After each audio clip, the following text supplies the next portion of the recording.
Next resolution is Resolution 2009-28 regarding removal of Councilman James Benson from all committees, boards, commissions, and authorities to which he's been appointed. Does anyone on council wish to discuss the resolution? Mr. McEldowney. I think it's important to first talk about why we're at this point tonight. And remember that this did not start out as a conspiracy against Mr. Benson, as has been insinuated by some. Rather, the events that led us to this point are the result of Mr. Benson having engaged in apparent negotiations related to Tri-State and E470 without first having obtained a consensus from council to modify our standing negotiating position. Over a period of several months, this council met in a series of exec sessions with our city attorney, staff, and external legal counsel to discuss and establish a position relative to the placement of a proposed transmission line by Tri-State. Subsequently, Mr. Benson, in his capacity as the Commerce City member of the E470 Authority, engaged in an ad hoc discussion with the county commissioner, developers, and other members of the E470 board, wherein he proposed alternative scenarios that were in conflict with the position established by the city council. Ultimately, Mr. Benson sought an executive session with the E470 Authority to discuss his ideas, but did so in advance of bringing the matter back to city council to solidify support for his proposed solution. When Mr. Benson finally brought the topic forward to council in an executive session here, it became clear through that discussion that he had in effect, already begun to negotiate with a number of parties regarding the placement of the Tri-State lines. It's clear that Mr. Benson saw no issue with those discussions as he had to that point. And to a degree, he was right. Those are the right discussions to be having. Unfortunately, the timing was off.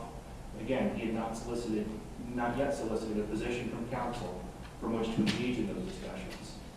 Critical of this discussion is the fact that, again, council, staff, our city's external counsel had established and were working from a position that they obtained through a series of executive discussions around negotiating positions, considerations, and strategy. It was at this point that members of city council asked that an executive session be called on 112 for the purpose of determining positions relative to those negotiations.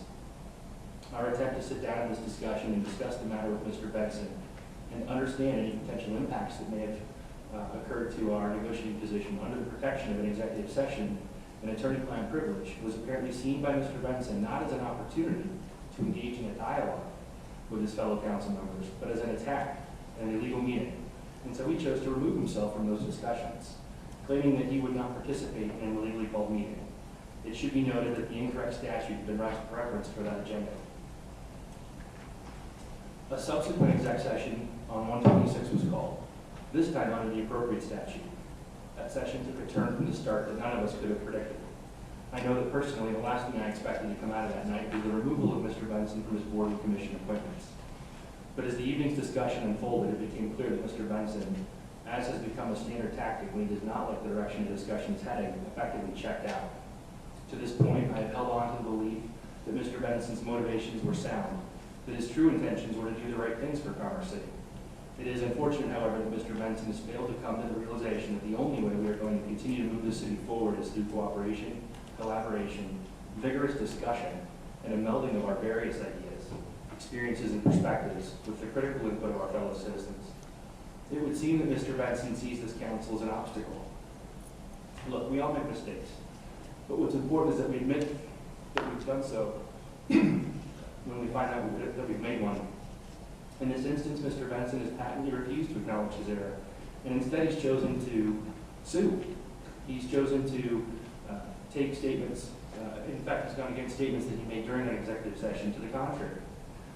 And in leveling a suit against the city, we have now been asked to repay the fees that he incurred for effectively fighting the city and the council.